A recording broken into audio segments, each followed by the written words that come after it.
what I'm attacking right now in Texas is the 6.001 of the Texas Family Code, and it talks about insupportability. And unfortunately, I'm going through this right now. I wish it weren't the case. I would much rather not be going through it. Please pray that, because I want to see reconciliation more than anything. But what somebody can say, this marriage is insupportable. What are the facts? You don't need any facts, because insupportability is a subjective state of mind. Well, I want to sue Tamara because I think she did this. Well, wait a minute, I wasn't even there. That doesn't make a difference. I'll win, because in divorce, the petitioner always wins. The respondent always loses. And how do you know that? Because the petitioner is petitioning for divorce, and it will, on the merits, will never be denied. You don't have to have any type of reason. You can make up a reason. You can lie about it. Your spouse doesn't even have to know the reason, and they can be divorced. Usually, if we're talking about a contract in a commercial sense, you have an agreement. Right, a breach of fiduciary or and you have the grievance.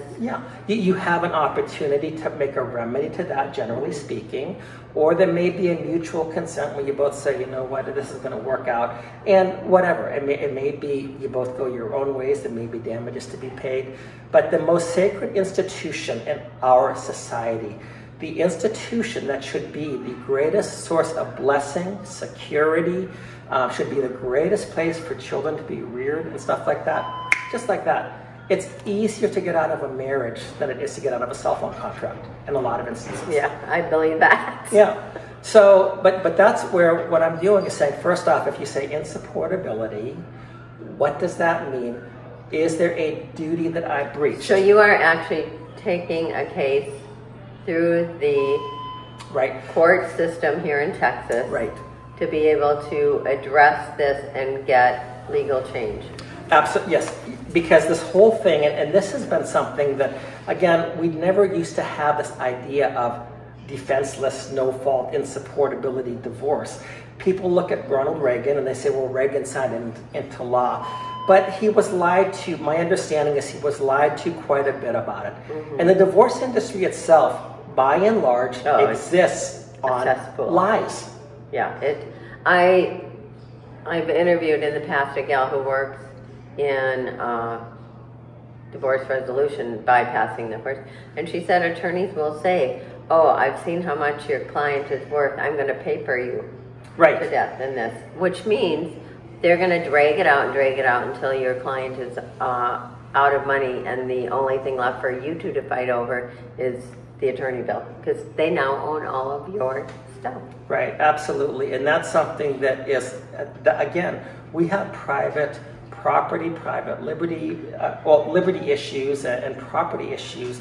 But first off, if you have committed a crime or some type of a breach of fiduciary duty or duty to the marriage, put it out there. And first off, you should be able to have that opportunity to remedy it. And if it's something that, I know that there are people that, for a legitimate reason, we're not saying get rid of all divorce, nobody's ever said that, but this easy divorce for no reason whatsoever, that's what we need to address. And if a man or a woman abandons the family and moves somewhere, it creates hardship for the children, it creates hardship for the abandoned spouse, and yet they get to say, well, I'm going to find myself, I have met up with somebody new, and then they say, well, our marriage was insupportable. Insupportability is usually perjury to begin with. It is a lie. And it's also a conclusion of law. So if you could say the reason our marriage is insupportable is because my husband or my wife keeps on having affairs, whatever the thing may be, that is a reason for it. But the facts should be presented to the jury or to the judge, and they should be able to say the facts actually say, yes, this is something under which a legitimate cause of action would be divorce. Or better yet, if possible, counseling first. The state's policy is they want to see strong families, not destroy them at will. So even no-fault divorce, because all you have to do is file and you've won.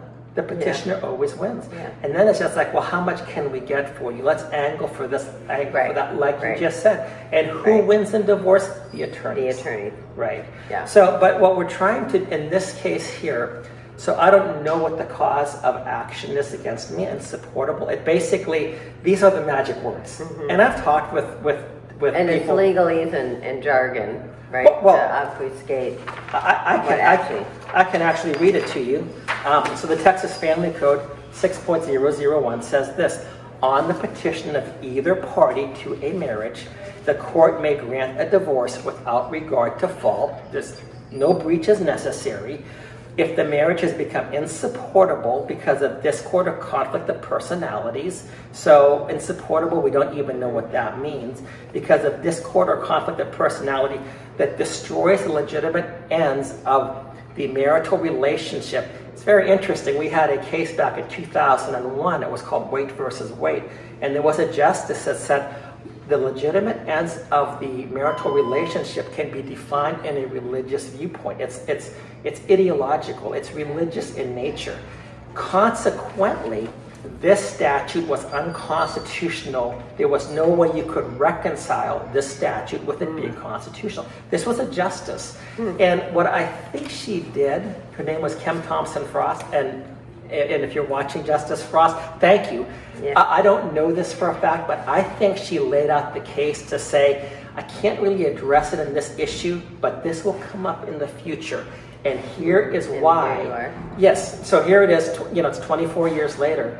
It's clear that this justice said, you cannot reconcile this statute with Texas jurisprudence. So it's unconstitutional. There's no way you can make it constitutional.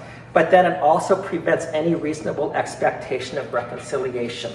So one person can say, well, there's no expectation. Another person can say, I believe there's complete ability.